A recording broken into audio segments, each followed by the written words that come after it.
গাজীপুরের কালীগঞ্জে পবিত্র ঈদুল ফিতর উপলক্ষে পৌর এলাকার অতি দরিদ্র, অসহায় ও দুস্থ ৫৮০টি পরিবারের মাঝে ১০ কেজি করে ভিজিএফের চাল বিতরণ করা হয়েছে।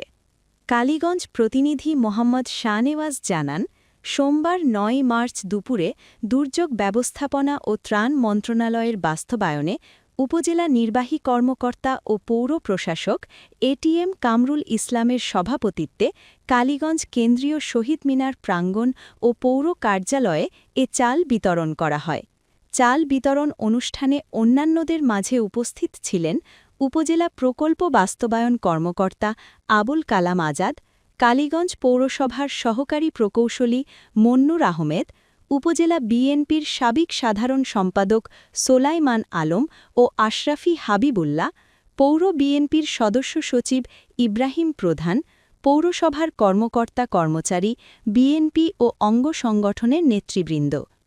এ সময় উপজেলা নির্বাহী কর্মকর্তা ও পৌর প্রশাসক এটিএম কামরুল ইসলাম বলেন, পবিত্র ঈদুল ফিতর উপলক্ষে পৌরসভার ৯টি ওয়ার্ডের ৫৮০টি অতি দরিদ্র, অসহায় ও দুস্থ পরিবারের মাঝে ১০ কেজি করে ভিজিএফের চাল বিতরণ করা হচ্ছে।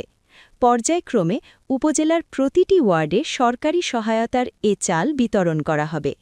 তবে খেয়াল রাখতে হবে, প্রকৃত অসহায় ও দুস্থরাই যেন এ সহায়তা পায়।